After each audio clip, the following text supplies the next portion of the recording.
Hello and welcome to Unibody's final webinar of the year, how top universities use their ambassadors in 2021.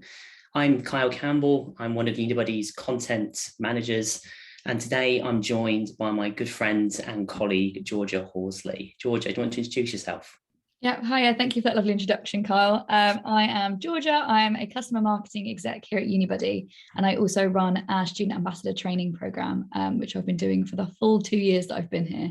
So I like to think of myself as a little bit of a Unibody ambassador expert, but that's kind of big boots to fill. But this is it, isn't it? I mean, we spend a lot of time speaking with customers, and I think we spend even more time looking at university websites and seeing what good practice is out there for people using ambassadors. So I think the thinking behind this is that we look at this stuff anyway, and usually it just sticks in our heads. So at the end of the year, we wanted to share what we've discovered, and hopefully it will be useful for you too. So our format today is very simple. I'm going to go over a few sort of general trends I've noticed over 2021, and then we're going to share our top examples that George and I have come across.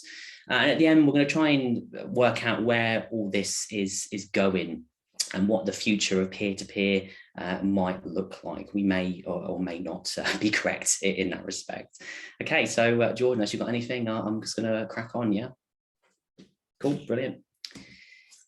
Okay, so generally, we've had a look, and we've thought that there's like three general trends happening over 2021, and in a few years building up to it as well. And the first is that this idea of ambassador-led recruitment and marketing has grown up. And you know what I mean by that is I've been in higher education around 10 years now. I've worked for a couple of universities prior to coming to Unibody.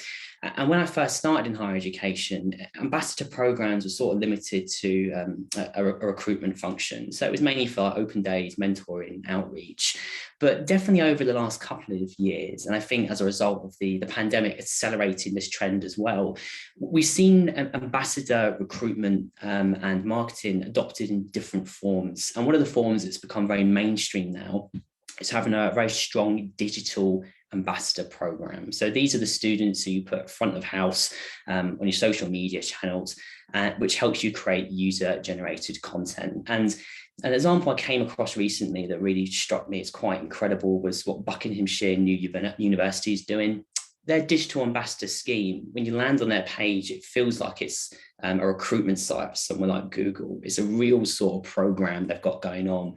They outline the sort of activities digital ambassadors are expected to do. They outline the benefits for the ambassadors, and they really focus on the elements of career development for these young people as well. So if you're looking to create a really powerful recruitment site for your ambassadors, I recommend checking it out. It's a really compelling example. So second thing we've noticed is a lot of universities are diversifying their ambassador efforts, and they're building platforms. And what I mean by that is that the university is using its brand as a platform for students to essentially shout about the positive experiences that they are having.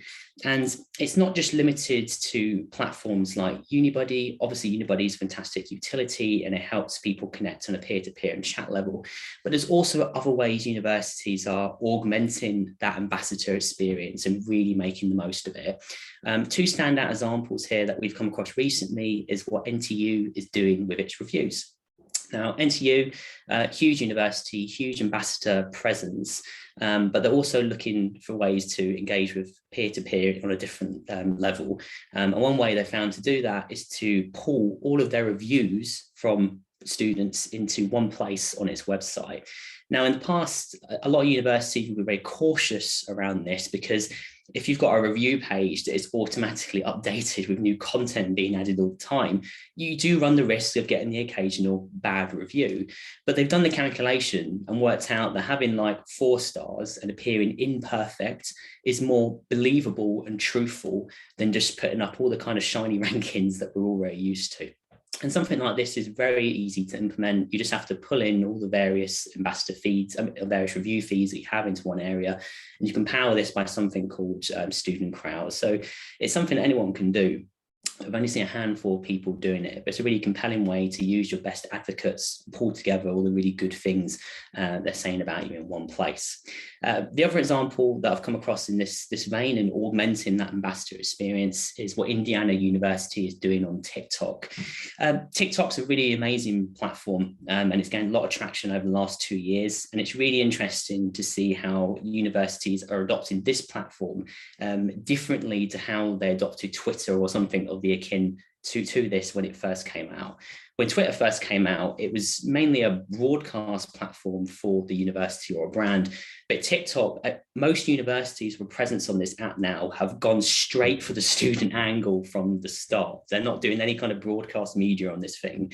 And it feels like it's a reflection of the community and campus life. But the point I've been making in a lot of presentations this year, and Georgia, you can probably support me on this, with ones you've joined me in, is that often it looks like it's super student-led and there's no one like a recruiter or marketer involved. But I think we can guarantee that there are behind the scenes helping them pull this content together and linking it really closely to the cycle. But the students and the value they add is that they know how to present this stuff to their peer group. So it might look like it's super student-led. Behind the scenes, it's a very close partnership with ambassadors and the marketers and recruiters that they're working with. And finally, I think what we've noticed starting to happen on the fringes and also enter the wider higher education and marketing and recruitment lingo is this idea of community. And we'll talk a little bit more about this at the end of the session and what this means. But the word community has started to enter that mainstream of topics that we discuss. And we know it's a good thing. And I think we're trying to put our hands around the best way in order to do that, to connect with students. Now, a great example I've seen recently, a standout one in this area, is a smaller institution called Hyper Islands. They've got campuses around Europe and in the UK, and they're focused on specialist sort of digital media and creative degrees, things in like design thinking and new ways of thinking about business from a creative perspective. Now, they have an amazing alumni site, and I've never seen any other university do this before. So what they do is they have a newsletter, a publication, which is, nothing new in that respect for alumni. But this newsletter, it's written by the alumni, but anyone can sign up to it. So I've signed up to this because I'm interested in the sort of topics it discusses. And every time I get an edition, it's a really good read. And it's about topics in like, social media, Web 3.0, and the kind of next generation of where like digital's going. And I'm reading this and thinking, wow, maybe I should go and do a course here at some point, because they've got some great values and great insight. And this for me is a great example of how you can use your existing community to attract new people into the fold at the end of the cycle. So with your graduates, and it's a really exciting area. So it's looking at that powerful alumni community as an additional revenue stream for the university in terms of getting people like me in to do like a master's. So really standout example there of how community is starting to enter that toolkit for higher education marketers and recruiters. So that's the 3 points. So we're going to move on to our general sort of examples now, Georgia, and the ones that have really stood out for us throughout the year. I'm going to let you kick off with a personal favourite of mine, University of Glasgow. Thank you, Kyle. I just wanted to add also about that last line, Hyper Island. I think it's really important to really cash in on our alumni population. I think some people tend to forget and focus on that undergraduate, postgraduate, MBA sort of audience, but actually using your alumni to your advantage, those people who've been through it and have seen it through from start to finish, can actually offer a lot of value to those prospective students. And like for someone like me who's constantly planning for the future, like when I was 15, I was thinking, what is it going to be like in my third year at uni? So actually to talk to those alumni is really helpful, and to see where they go once they graduate. But yes, moving on to this wonderful example of University of Glasgow. I ran a session with Anne Wilbur a little while ago, actually, about her ambassador management. So this one is one that I know quite a bit about. And yeah, as you can see, you're playing the little video there. So something I do really like about University of Glasgow is these kind of live Q&A sessions they're doing. So here they have 3 students from a range of courses, a range of different backgrounds, and they asked the prospective students to send in a bunch of questions before the session itself. And it's just really nice, felt very kind of personal to those prospective students, answering the questions that they really wanted to know. And quite kind of informal, but in a professional way, if that makes sense. So very kind of chatty, and it felt like you were kind of listening to real people. And of course, in a time where people might not be able to get onto campus and talk to those to the current students, I felt this definitely had some value. So definitely something that University of Glasgow are doing really well is these online Q&A sessions. Also, something to add around their ambassadors, they have these kind of ambassador development programs. So at University of Glasgow, their UniBuddy program is actually voluntary, so they don't pay their UniBuddy ambassadors, but instead they tend to offer them these wonderful professional development opportunities, workshops, and really kind of incentivize them by giving them value in a different way, in that kind of professional personal development sense. Which I think is really nice, and I think definitely something that shouldn't go overlooked. As a student, it's something you're constantly looking for. How can I make myself more employable? How can I kind of excel myself in that career sphere when I enter it in a year's time, depending where you are in your kind of university journey. And also something that University of Glasgow also do is they're integrated into these third-party sites, so things like study portals, so making sure that their current students are put exactly where those prospective students are, making sure that they're in front of them at the right opportunities. And I think really the students have got a lot of love to give, the program is so embedded at University of Glasgow that she doesn't even need to advertise to ask for UniBuddy ambassadors anymore. She's literally got people queuing up asking, can they be a UniBuddy ambassador? So obviously they're doing something right here by offering that professional development and making it very visible to that current student body. But yeah, I guess that's it for University of Glasgow from me. I mean, I'm a massive fan of Glasgow and what they've been doing over the years as well. They're very big on this idea of Team U of G. And previously, they usually integrate it with their incoming students' welcome campaigns. And in previous years, they've run campaigns where they get like Team U of G socks, and students they pitch themselves in these socks, and it's great on social media content. And they've also done like transfer tattoos, and it's like a visual sort of manifestation of what community is, isn't that? I'm part of this, I'm wearing this badge. So yeah, that really, really innovative stuff from Glasgow. And if I'm ever looking for something that how many people are using community elements and ambassadors, I usually do have a quick check on this. Like, incidentally, I love this video, how it's so casual that someone's just working away in the background. Yeah, I noticed that. It feels like it's like a normal sort of office, and yeah, it looks good. It's a stream, they've got different things going on, and yeah, it's really cool. Anyway, I'm going to move on because we've got quite a few to get through today. Yeah. Okay, so this is Digipen. This is another one of my favorites, and I've spoken about this in a few presentations before.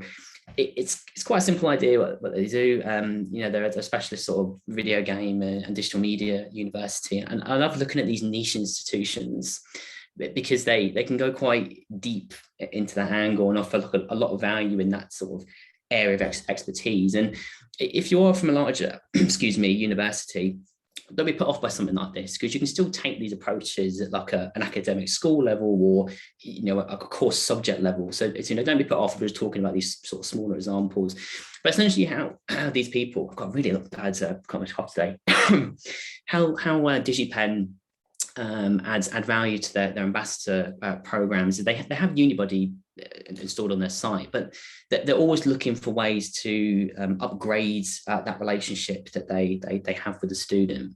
And one of the ways they do that is if a student has a positive UniBuddy conversation, like it's got several exchanges in it, or it's like a positive, there's lots of communication going on, a good long conversation happening between the student and the ambassador. The ambassadors asked if they want to have a follow-up with that prospective student they're having, and the student has the option of having a one-to-one video call. And they use analytics from like the Unibody dashboard to identify what those strong conversations are. And it's helpful because sometimes you look at these things and there's thousands of conversations happened. So you need to identify the strongest. And this is a good way of doing that and solidifying those sort of relationships across the journey, just by having that additional step and that additional video call. There's not much more to say about this one, but it's just like a very easy thing to implement, unless you've got anything to add here, Georgia. I think you've covered it all, to be honest, Kyle. Okay, cool. But yeah, it's a good example. And if you're looking to upgrade your sort of Unibody chat experiences and just add a little bit extra on top of it, then it's a nice way of doing it. You don't need any specific tool or anything like that. Any kind of video platform would do. I'm trying to move on. Here we go. Did I skip one there? Sorry, bear me a second. Okay, right, I'm back on track. Georgia, over to you. Yeah, so this one's Edward School of Business, another fairly small kind of institution here. Something that stood out to me is that they only have 15 ambassadors, but have had an overwhelming amount of questions asked those 15 ambassadors. So for 15 ambassadors, they've had over 4,000 questions. So you can just imagine the kind of volume that these ambassadors are dealing with. But obviously succeeding with and really still taking that personalized approach, even though they're getting lots of questions. So something that Edward School of Business have done is they're really into having more channels for accessibility. They want to make it possible for those prospective students to reach out wherever, whenever. So really making sure that there's that opportunity for them to talk to staff, to talk to students, to get those questions answered. And something that stood out again for us for Edward School of Business is that they go the extra mile. So as I mentioned about that personalised approach, and I think maybe because of that small student ambassador pool, they offer things like film tours, like going around the campus, showing off their accommodation, maybe running personal errands for this memorable experience, and really making it a special experience for those prospective students to think, do you know what, that was amazing. That particular ambassador took the time to, I don't know, post me a brochure, or maybe to speak to a particular department which actually isn't their own, but actually goes off and finds out more information for them. So really taking that personalized approach. And I think for Edward School of Business, it's a really good example of how you don't need a huge pool of ambassadors to really get that coverage and to, I keep saying personalized, don't I? But it's that personal experience. And I think obviously these ambassadors are probably talking to multiple people at the same time, but for those prospective students, it makes them feel really special and feel like, you know, they're the only ones that are connecting there. And this lovely video here is a little really super short tour, like day in the life sort of thing, which I really liked, and kind of speaks to those prospective students. This is the sort of thing you'd see on like TikTok or so, something really nice and just snappy, and to think, oh yeah, I could see myself there. I think it leaves a lot of room for you to sort of picture yourself in that environment, doesn't it? And you know, I think you bang on about having that smaller pool, but there's a lot to be said about having a smaller pool of ambassadors and really working closely with them to sort of train them up in that sort of customer service, rather than having the wide coverage and, you know, pulling your hair out to train like 150 people. It's a very different sort of conversation. But yeah, like you said, George, I think the thing that stands out here for me is, you know, these ambassadors are encouraged to do something extra for the conversations that they have, to, you know, have those memorable moments. Because when you go to a lot of university sites now, we kind of expect to talk to a student as standard. So it's likely, you know, students will have conversations with probably over 10 different universities, you know, and it's going to be the university that says, oh, that's a really great conversation. Do you want me to go and actually show you that facility that we're talking about? You know, I think those are the things that stick with us. So, you know, as we said at the beginning, ambassador-led marketing recruitment, it's grown up. So now it's about using that sort of those platforms, those solid platforms we have to stand out in new and interesting, novel ways. So yeah, I like this one. It's a nice example of what you can do with relatively few people and have a big impact. It's that as well, like having that peer-to-peer connection, but how can you take it one step further? So you have like University of Glasgow, the socks, you have these with, I'm going to go do a quick video tour for you. And it's just making sure now that, lots of people have these opportunities to chat to students. How can you make this one particularly special? How can you stand out from the crowd, especially if they're looking at lots of different institutions? It's so easy now as well. Like, as you think about, when I started out in unis, like I joined the marketing team, and there was a whole film and media department alongside it. We're talking about 10 people with like these kind of BBC style cameras. Wow, yeah. And there's definitely still a room for that sort of operation. But nowadays, if you do literally want to just do a quick tour, you can just shoot it on an iPhone. And the latest models, they look like they've been shot on like professional cameras anyway. So there's never been so much potential to capture the sort of content and really go the extra mile. Absolutely. Okay, so University of Worcester. This one pops up for me occasionally. It's not so much about the activity that they're doing. Obviously, that they're doing like a lot of ambassador related marketing and recruitment. But the thing that really interests me is how they set themselves up for that success. And when they're in their recruitment process for their ambassadors, they don't just try and do it via one channel, and they don't just have sort of one job description. And it's not the most interesting area of all this, but I wrote a piece on this recently, and it was fairly popular because there's not a lot of content out there about how to put together like the different sorts of job descriptions to attract the right sort of talent into your ambassador team. And I think this is what's part of the big sort of growing up of this whole process. It is that we are now not just looking to have a pool of ambassadors that we dip into. We're looking to construct the perfectly balanced ambassador team so we can capture as much content and also have as many positive connections across the student journey as possible. So what University of Worcester do is they break down those different ambassador roles, and they've got 5 here. And you don't have to sort of take this model. You can do this however you like, but they've got course ambassadors, event ambassadors, unibody ambassadors, digital design, and they've got digital ambassadors as well, because they recognize they need all these different sorts of skill sets to connect with students in the best possible way. So a digital ambassador, someone who goes out and does social media, or might help out on podcasts or something like that, someone who can connect into that digital sphere. Course ambassadors, people who represent their peers on courses and liaise with academics. Event ambassadors, open days, they've really put a lot of thought into how they can craft those units and those teams to have the best impact. And another thing that's worth thinking about in this vein is when you're looking at those job descriptions, make sure you've got a really strong sense of purpose and what the various schemes and its iterations are for.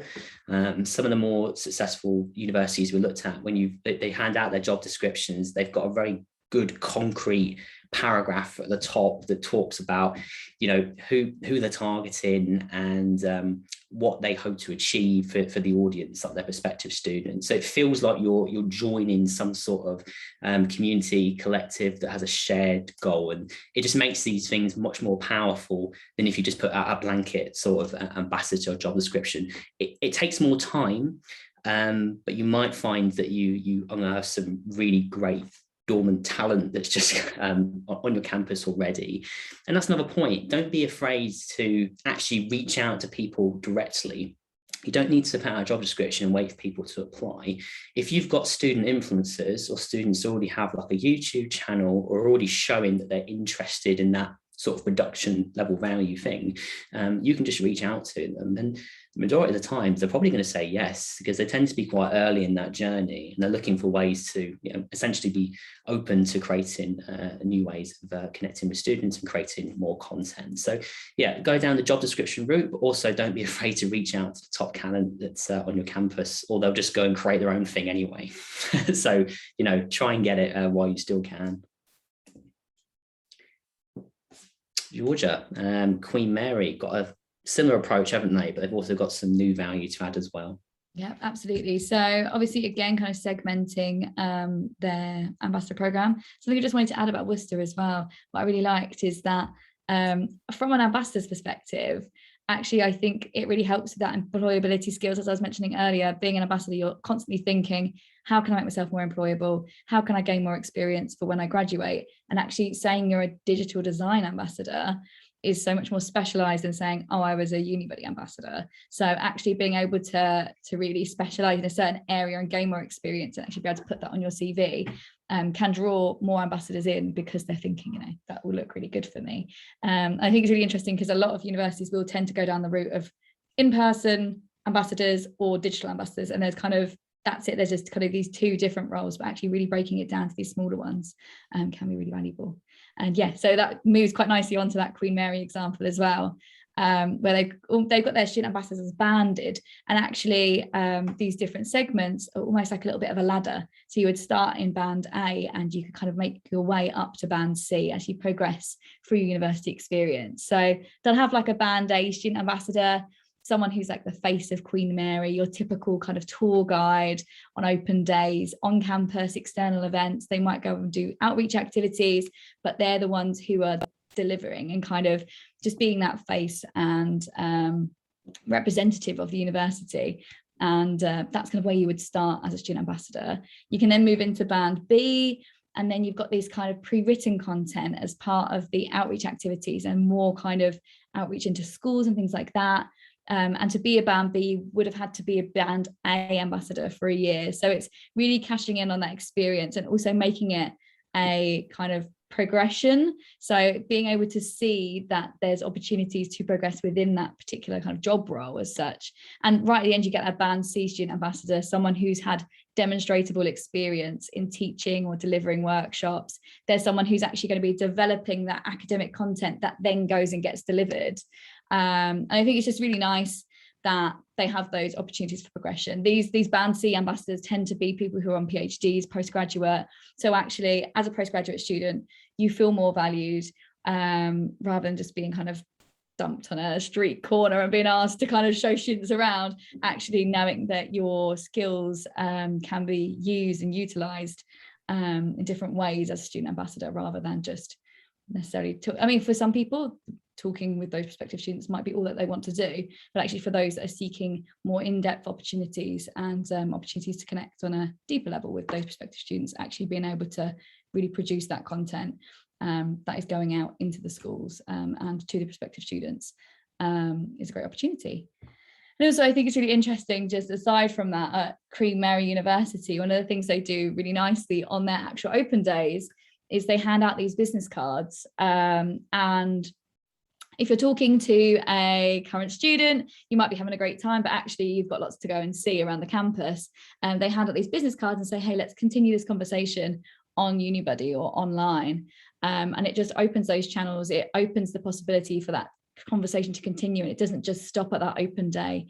And actually, I think that's really nice to be able to follow those prospective students through to enrollment then, and rather than losing them at that open day. And that's kind of, right, I've been there, I've seen it, it was all right, I'm going to look elsewhere, but actually continuing that conversation and allowing them to keep developing their knowledge about Queen Mary, and to think, actually, do you know what, now I've connected with that student, I've got so many more questions I want to ask them, now that feels like more of a firm choice for me.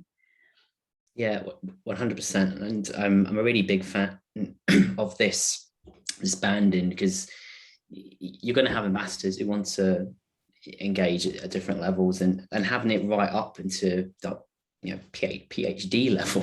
Mm-hmm. You just don't think about it that way. Normally when you say ambassador, you either get this image of like the undergraduate sort of typical. Absolutely. Pop into your head. And as I was saying, this sort of area of HE now is really mature, and mm-hmm. it really is like across that entire student body. And you are right about the point of, some ambassadors really do want to be more than just someone who's directing people on open day. They want that extra level of engagement with students, because I think you said, I think it's for Edwards Business School that it was Glasgow that you said that these students have a lot of love to give. Mm-hmm. That they're an early stage in their career, and they're perhaps less cynical, or you and I, but they tend to be very helpful, and it's like, you have the ability to tap into that different levels of engagement is really powerful. And the business card thing is really cool as well, because that sort of links into our next example about how people aren't just using like Unibuddy ambassadors on like the general platform itself, but they're trying to use them across that mix. So and I think a lot of universities are actually using the business card idea. I know I spoke to the University of Leicester and they do the same thing. Definitely something that's kind of catching more popularity as we're moving to these kind of hybrid events as well. Knowing that digital and the in-person can kind of complement each other almost. Yeah, I mean, I like the idea of a business card because it kind of formalizes it somewhat, doesn't it? And but formalize it in a good way. It's like you become that rep for the uni. And I was traveling to recently. It wasn't recently because obviously train travel was as common as it used to be. I was going somewhere, and I came across I met some ambassadors from my old university, Falmouth, and it was the two of them, and they'd been to like a recruitment event on their own. You wouldn't have seen that 5 years ago. So you probably would have, but not on like a grand scale. So there's so much trust put into these people now. Like, you're two students. You've had a bit of training on what this kind of questions we get at these events, and you're probably well positioned to look after a stand at a recruitment event. So that's really cool because it allows like universities to have greater reach, because usually in these recruitment teams, especially if you're like from a small or mid-sized university, the recruitment teams aren't massive. People cover massive territories and there's only a handful of them, so actually having that additional ambassador pool to support is really cool. Anyway, I don't want to go too far from the tangent there, so I want to bring it back to touch points. So we've got a business card example, which is a really nice touch point of using having that connection with ambassadors at different parts of their journey. And I keep banging on about this example because I think it's great. And so what Aston University, they have their Unibuddy ambassadors or their ambassadors in general create a publication for applicants, which it's really cool because it sort of looks at how the prospectus is being reimagined, and these print publications are created at different points now in the journey, because as marketers and recruiters we recognize that perhaps we should spend X amount at this level because our applicants are more engaged than perhaps someone at the top of the funnel would be, and the result is something like this, which is really, really great. So it's a student magazine essentially, and it covers things like study, mental health, what to do in Birmingham, which is the city that Aston is based in, and it's completely written by students. It's obviously edited by the marketing team as well, but the content covered in this, it is written by students and speaking to that audience. And Aston know this is a good thing, because the people who receive this magazine are more likely to accept their offer. So these things do work, So if you've got this pool of ambassadors, maybe you want to narrow it down to like 12 people you want to work with day to day on projects like this to try and directly impact some of those recruitment numbers. But I'm sure this isn't the only example of universities using print either to achieve something like this. But I just want to mention to people that I think print's had a bit of a hard time recently because we've all gone a little bit digital, and I'm a massive fan of digital, and that's what my whole career has pretty much been in. But I do think in a time when brands and universities are trying to cut lots of printing costs, that on a base business level, that means there's less competition to stand out in this space. So if you're looking to have like a standout experience through your applicants, or maybe more kind of further down the funnel part of that cycle, then I think print's a great opportunity because less people are doing it. So if you produce something like this and it lands on someone's doorstep, that's a real standout example. And similarly, print, it kind of has a different reaction. It has you have a different feeling about a place. So whereas digital is very lean forward and you're kind of using websites to get things done, print something you got to sit back with and flip through, and it gives you more of a sense of a place. So it's a different proposition, but I don't know if you agree with this, Georgia, but I do think there's still an opportunity there. Yeah, absolutely. I think like we were saying with print media, I think it's more contemplative. It's something that you might have on a coffee table, you might flick through one day, but actually, you come back and you've got 5 minutes spare another day whilst you're having a cup of tea. You think, oh, I remember seeing that. Actually, I'm going to flick back through and look at this article that grabbed my attention because of the graphic or because of some keywords in the article or something like that. I think personally for me, like I'm one of these people who has to have a physical book rather than reading it on a Kindle or an iPhone or something like that. And I think there's something to be said about having that tangible thing that you can read, something quite special. And I think just feeling that university's taken that time to actually send you something tangible. I think there's something special in that as well.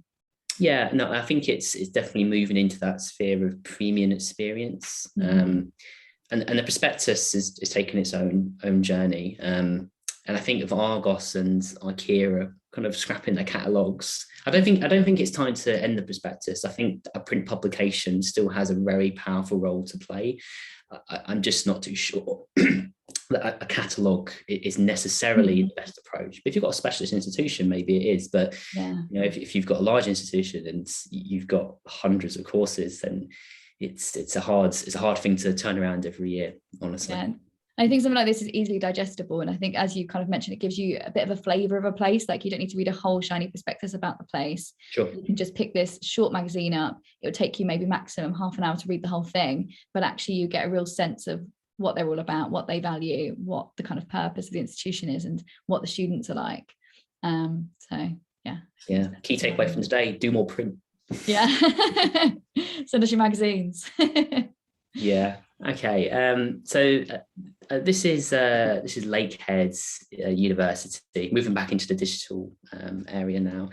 Now, Lakehead has, like a lot of the examples here, they have a very good ambassador program. But the thing that stood out for me in this one isn't necessarily the activity that they're doing, but how they are treating their ambassadors. So Lakehead recognise that if you've got a happy pool of ambassadors, they're more likely to create better content. So they make sure there's a regular program of socials available for ambassadors and general sort of team bonding and different exercises in which the team comes together.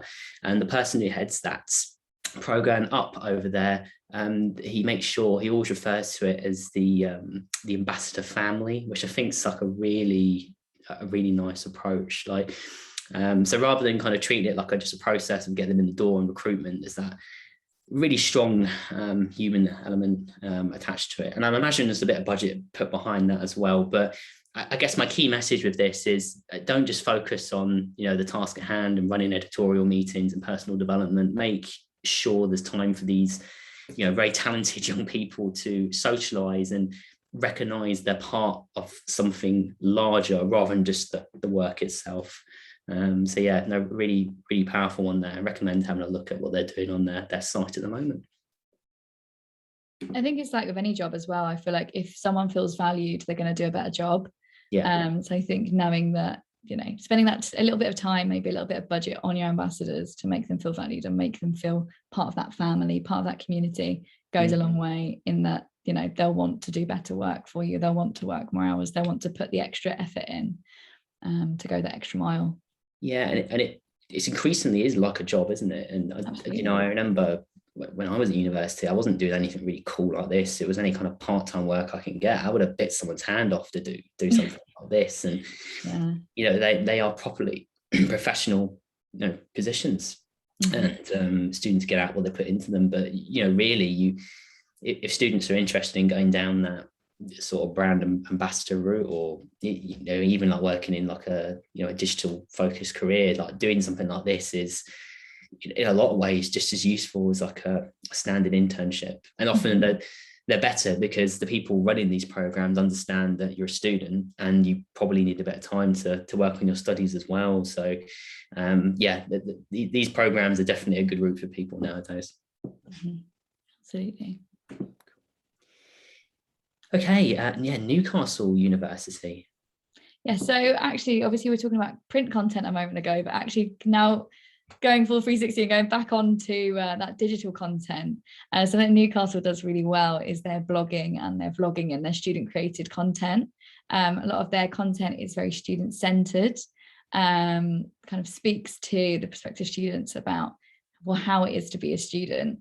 They've actually had 600 blogs created for Newcastle University, which is by no means a small feat there, and actually generated 12,000 unique views. So obviously that blog is hitting that audience and really resonating with them. I think going digital also gives this university the ability to curate these really personalized experiences for the prospective students, being able to show vlogs and other video content that not only supports that recruitment process, but also gives that genuine, authentic insight into, as I mentioned earlier, kind of what it is to be a student. Something that they do really well. And is that relevant information and being able to kind of support the prospects on what they really want to hear. Yeah, for sure. And one thing that really strikes home for me with this as well is they take it's the ambassador-led content and student blogging content, but I spoke to the person recently who was behind like their SEO strategy and for us in like search engine optimization, and they take the content that their ambassadors are writing and they use it to power getting found in search engines. And it was really interesting because typically in like these industries, if you work in like from private sector or commercial and you're in SEO, it's very hard to rank. But because for a lot of universities, SEO isn't new to them, but because they don't usually have dedicated teams around it, she's saying that it's possible to work with ambassadors, write some really great content and if we get found to some really powerful results and not have to go crazy trying to get those rankings, because not many teams focus on that. And I like how there's that sort of full circle there between like working with ambassador team to yes, and that peer-to-peer angle, but also linking them into those sort of more kind of core sort of marketing strategy elements. So yeah, Newcastle, they are quite big on peer-to-peer, but it's good to see how they've turned a blog about belonging into something that's helping them getting found in search engines as well. So if anything says that this is becoming a core part of marketing activity now, then I think that's probably one of the better examples right there. Yeah, I think it goes back to what you were saying earlier as well, how like student created content doesn't just need to be, I'm going to let you just go off and do your own thing. Like actually there can be marketing teams behind it, really, curating it and making sure and kind of giving these suggestions to actually, can you incorporate these particular keywords into your blog, or can you make it about this particular topic, and actually being quite strategic with it and not just kind of leaving them up to their own devices necessarily. There's obviously a time and place for everything, and sometimes it is a good idea to just kind of let them free and see what they can do. But actually, sometimes that strategic approach can be appropriate. And like you said, for like search engine results and things like that, actually that strategic approach can be really valuable. Yeah, and it also helps us to legitimize the activity that we're doing as well. It can be seen on the surface as that it's nice to have an extra. But increasingly, I see peer-to-peer ambassador recruitment and marketing just being, super integrated into like the operations of university recruitment and marketing in departments. And again, it wouldn't have been that way, even 5 years ago. It just seems to, and I think it's the pandemic in a lot of cases as well that's accelerated it. But it's definitely here now. It's a standard, and it's all about the new ways people do it to stand out, and the next thing that comes, whatever that is.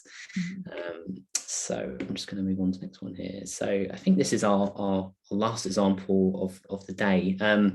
So this is LA City College, and again, there's not some sort of like amazing sort of grand campaign that they're doing with the ambassadors, and I think this is quite a maybe it's a kind of idea to come up during the day, is like these initiatives, they're not like a one-off sort of big bang campaign that happens once and has an impact and then people won't pick up again. Like a really powerful way to use your ambassadors is to kind of subtly integrate them at loads of various points throughout that student journey. And what LA City College does is they quite simply integrate ambassador touch points as part of general marketing campaign activity.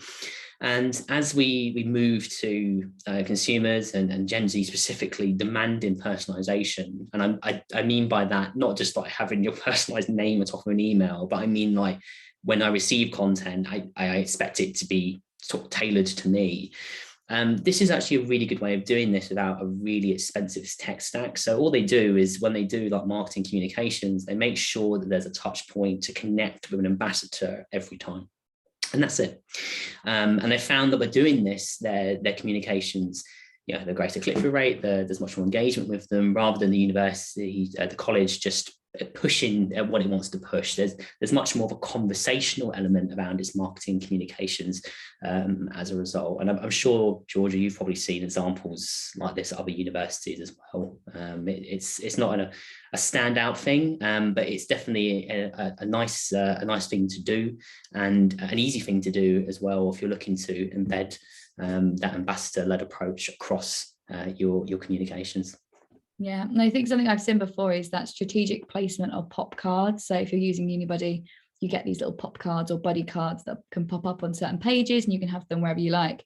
And universities that have these pop cards on key course pages or accommodation pages and things like that, those key touch points you were talking about, see way more engagement, because they are putting their current students right in front of the prospective students where they are, and right at the right times where the prospective students are thinking, oh, that's great, I've read all about this accommodation, but actually I really want to know from a current student, what the water pressure's like or something, really specific things, or I've got this shower curtain, is it going to fit on the, it's just certain things that you don't even think about, that you wouldn't necessarily have in your FAQs, but these little tiny nuggets of information those prospective students are really keen to hear about, they can actually message straight away, and they can see, oh yeah, there's that person I'm going to ask that question to. I want to know what modules they took and which ones they found more interesting.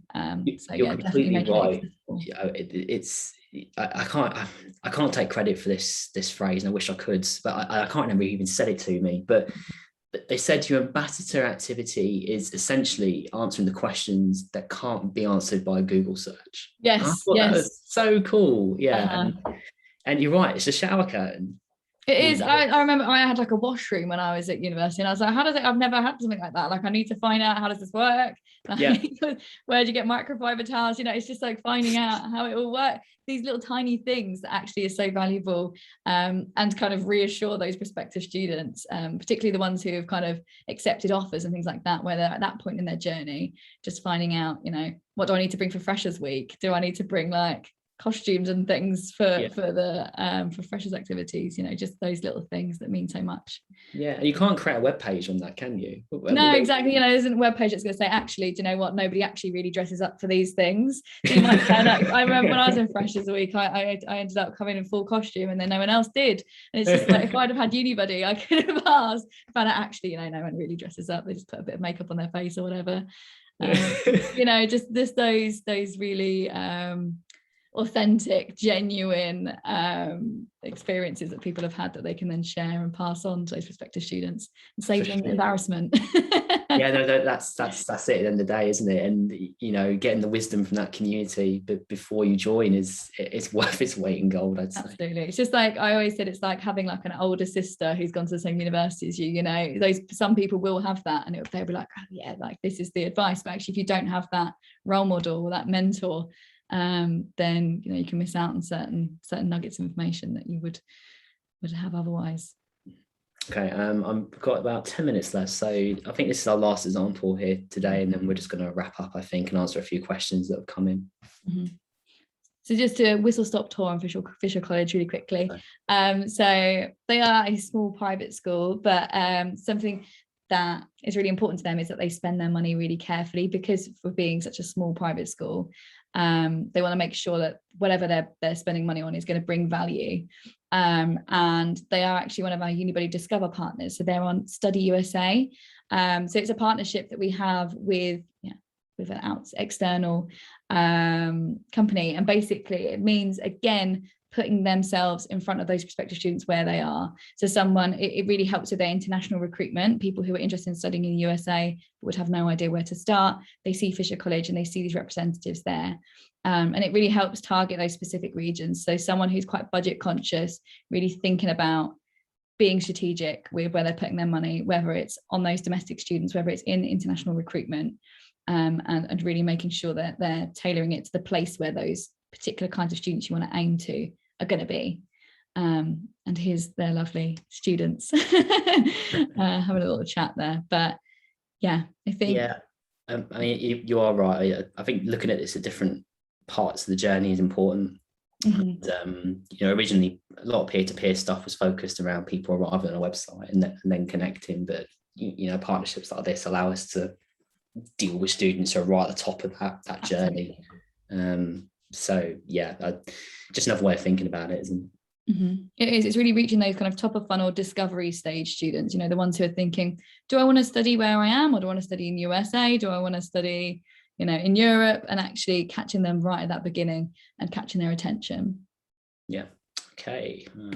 Let's move on to so I thought we'd take a little bit of time talking about the future. This is the best image I could find to represent the future. There was a few others, like people wearing 3D glasses and headsets, but I think that's a bit too dark, really. So I thought that was a bit positive.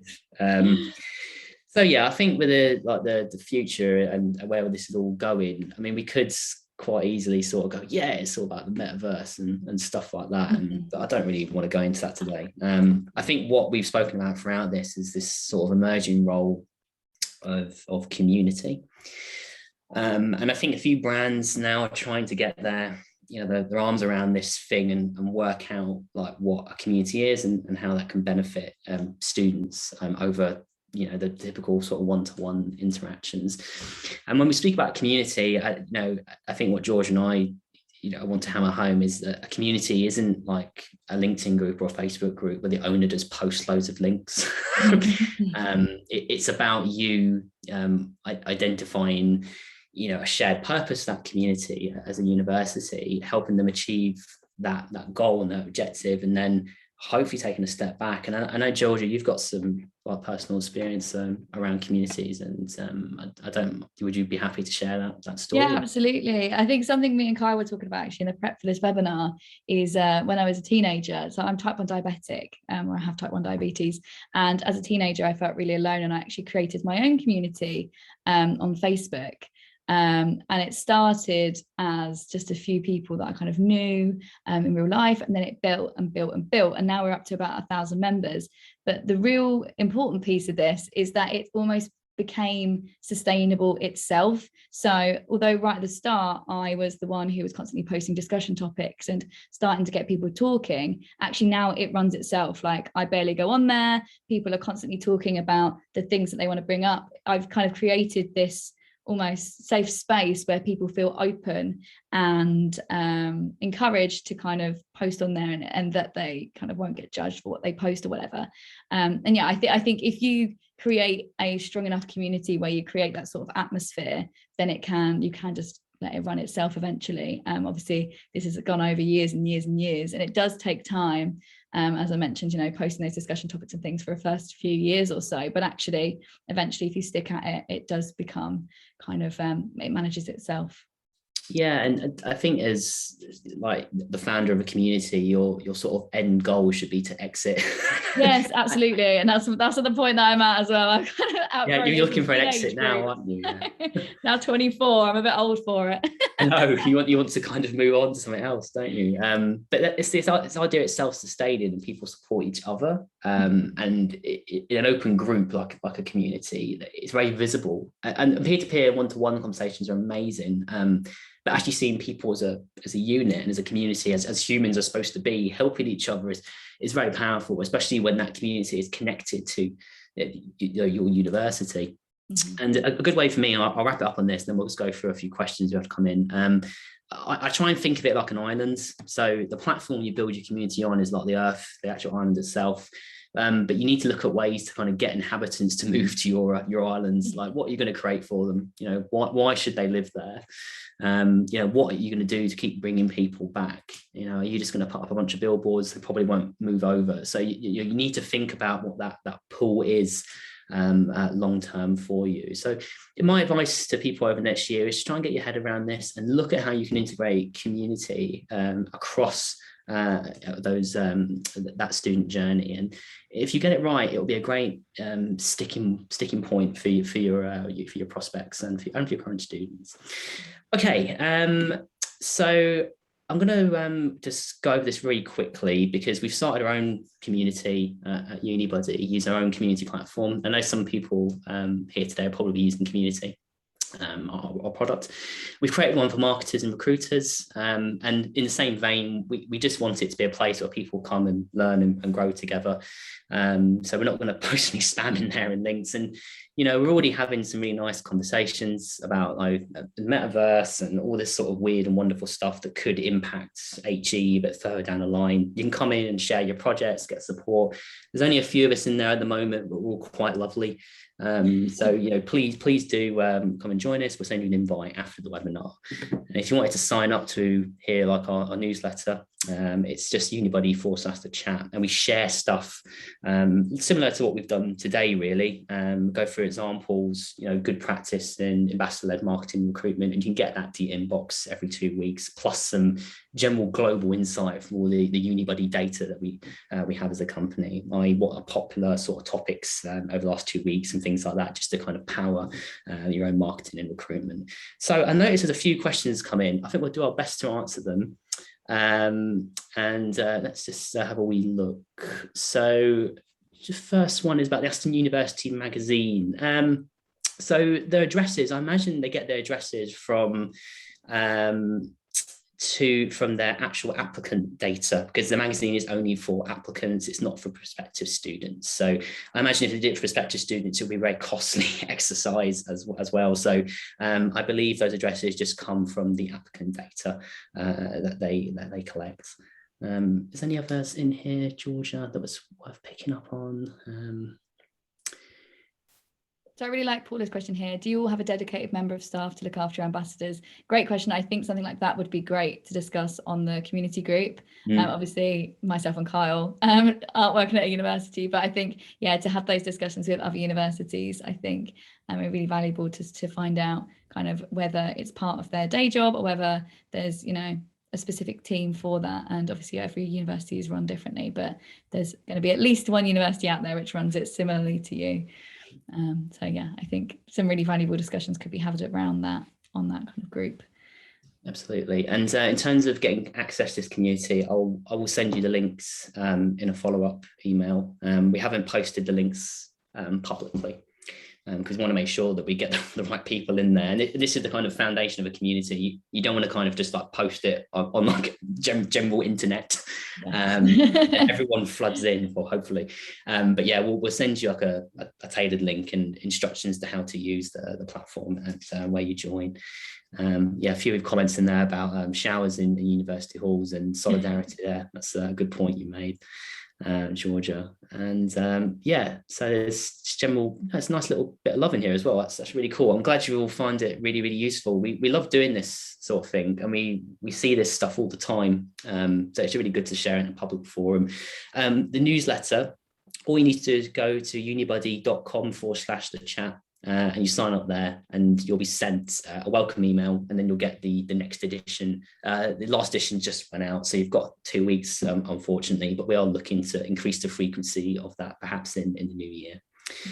Okay, I think that's all from us. Georgia, thanks very much for today. It's been great, and thank you all for attending, and have a great holiday season, and we'll see you in the new year. Thanks very much. Thanks for having me. Thanks for attending, everyone.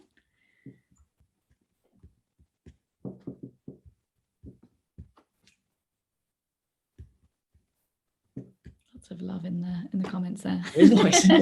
That's a thank you. I think we'll stay here if anyone's got any questions, but thank you very much.